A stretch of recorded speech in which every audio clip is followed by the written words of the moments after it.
Bir xəbər, bir şərh. Həm xəbər verən, həm də şərh edən yeganə kanal. Fərqliliyimiz gücümüzdür. Gələn imtahanlarda vəziyyət daha pis olacaq. Yenə imtahan, yenə mübahisə. Elm və Təhsil Nazirliyinin keçirdiyi bu ilki sertifikasiya imtahanları da mübahisəsiz ötüşmədi. Belə ki, texnologiya və tarix fənləri üzrə qoyulan suallar ciddi narazılıq doğurmaqdadır və ekspertlər də bu məsələdə Nazirliyin səhvə yol verdiyini deyirlər. Əvvəla onu bildirək ki, keçən ildə fənlər üzrə çətinlik dərəcəsinin eyni olmadığı və xüsusən də kimya fənnində riyazi hesablamalara normadan çox yer verildiyi deyilmişdi. Hansı ki, sonradan açıqlanan statistik göstəricilər də kimya fənnində ədalətsizliyə yol verdiyini açıq göstərirdi.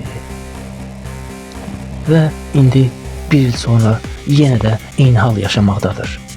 24 iyunda keçirilən tarix sertifikasiyası ilə bağlı müəllimlər imtahanın əzbərçilik əsaslı olduğunu deyirlər.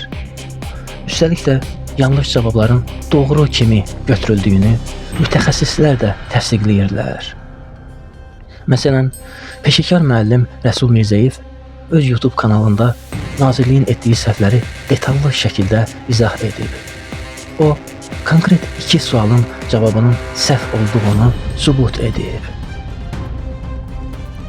Digər tarix müəllimi Samir Bəşirli haqlı etirazla bağlı sona qədər gedəcəklərini deyir və onlarca müəllimlə birlikdə artıq bir çox rəsmi qurumlara müraciət edildiyini və görüşlərin keçirildiyini paylaşıb. Problemlə bağlı fikirlərini bölüşən Təhsil Araşdırmaları Mərkəzinin eksperti Emin Mirzəli, Nazirliyin artıq neçənci dəfədir ki, imtahan keçirə bilmədiyini və müəllimlərin haqqına girdiyini deyir. Sitat: Tarix və texnologiya fənləri üzrə yaşanılan biabırçılıq əslində gözlənilməz deyildi. Keçən il kimya müəllimlərinin soyqırımından sonra hər il ən azı bir fən üzrə qırğınların olacağı bəlli idi. Sadə misal, necə ola bilər ki, yüksək bal toplayanların faizi bir fəndən 50 civarında olsun, digər fəndən isə cəmi 14%. 4 dəfəyə yaxın fərq onu göstərir ki, ədalətsizlik baş verib. Bəs ədalətsiz imtahanla bağlı hansısa düzəliş ola bilərmi? Sualına cavabda Emin bəy dedi ki, daha öncəki illərdə Nazirlik MİQ imtahanını etirazlardan sonra yenidən keçirməli olmuşdu. Lakin keçən il kimya müəllimlərinin mütəşəkkil bir mövqeyi olmadığı üçün Nazirlik problemin üstünü örtə bildi. Həmçinin hazırda da tarix müəllimləri güclü, vahid bir mövqe ortaya qoymayıblar. Odur ki, ədalətin bərpa olunacağını qətiyyən gözləmirəm. Gələn imtahanlarda vəziyyət daha pis olacaq. Ekspert sözlərini davam etdirib. Gələn illər üçün daha böyük ədalətsizliklərin olmasını qaçılmaz hesab edirəm. Xüsusən də sayları çox olan ibtidai sinif, hətta riyaziyyat müəllimlərinə də sıranın mütləq gələcəyini düşünürəm.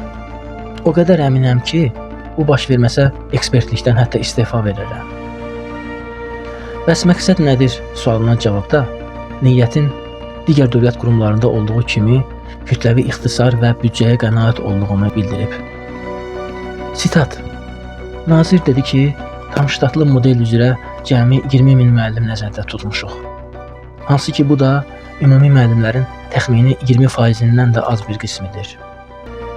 Bu bir siqnaldır və qalan 80% müəllim öz başının çarəsinə baxsın anlamına gəlir. Deməli, son nəticə budur.